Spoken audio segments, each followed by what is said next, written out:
మొదటి వారంలో ఎన్నికల నోటిఫికేషన్ రాబోతోందని నెల్లూరు రూరల్ ఎమ్మెల్యే కోటమిరెడ్డి శ్రీధర్ రెడ్డి అన్నారు. రాష్ట్రానికి కనీసం రాజధాని లేకపోవడం దారుణమని, ప్రజలంతా ఏకమై ఆంధ్ర రాష్ట్రాన్ని కాపాడుకుందామని కోటమిరెడ్డి పిలుపునిచ్చారు. అధికారులు కూడా టీడీపీ జనసేన నేతలతో మాట్లాడుతున్నారని కోటమిరెడ్డి వెల్లడించారు. గతేడాది జనవరిలో తానేమి చెప్పానో ఇప్పుడు వైసీపీ ఎమ్మెల్యేలు కూడా అదే మాట్లాడుతున్నారని కోటమిరెడ్డి శ్రీధర్ రెడ్డి తెలిపారు.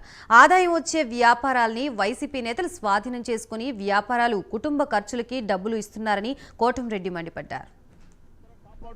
ఆంధ్రప్రదేశ్ రాజధాని ఉండాలా, అమరావతి ఏకైక రాజధానిగా అభివృద్ధి చెందాలంటే చంద్రబాబు గారి నాయకత్వాన్ని ఏ విధంగా మీరు కోరుకుంటున్నారో మీరు వీధుల్లోకి రావాల్సిన సమయం ఆసన్నమైంది. మీరు వీధుల్లోకి వచ్చి జెండాలు పట్టుకోమని నేను చెప్పటం లేదు. ఈనాడు సోషల్ మీడియా ప్రతి ఒక్కరి చేతుల్లో ఉంది, అందరి వద్ద ఫోన్లు ఉన్నాయి, సోషల్ మీడియా అలవాటు ఉంది.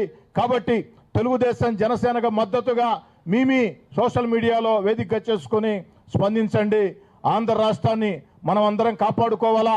ఎవరికి వారు ప్రజలు అనుకూలంగా ఉన్నారు, ఖచ్చితంగా తెలుగుదేశం అధికారంలోకి వచ్చేస్తుంది అన్న నిర్లిప్త ధోరణితో కాకుండా ఎవరికి వాళ్ళు ఎన్నికల సమయం ఆసన్నమైంది కాబట్టి ఎన్నికల నోటిఫికేషన్ ఈ నెలాఖరు మొదటి వారం వచ్చే పరిస్థితి ఉంది. కాబట్టి ఇక అధికార పార్టీ నాయకుల దురాగతాలు సాగవు, అధికారులు కూడా సహకరించరు.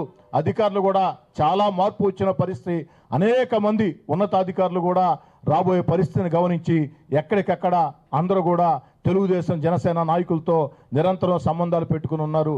కాబట్టి వారందరినీ కూడా ప్రజలందరినీ కూడా కోరుతూ ఉన్నా, మీరు విధుల్లో ఆంధ్రప్రదేశ్ ఏకైక రాజధాని అమరావతి, ఆంధ్రప్రదేశ్లో సంక్షేమం అభివృద్ధి కార్యక్రమాలు, మన బిడ్డలకు ఉద్యోగాలు ఏకతాటిగా సాగాలంటే ఆంధ్ర రాష్ట్రంలో చంద్రబాబు నాయుడు గారిని ముఖ్యమంత్రి చేసుకోవాలా అన్న భావన, తెలుగుదేశం పార్టీ జనసేన గెలిపించాలన్న భావన మీలో ఎంత బలంగా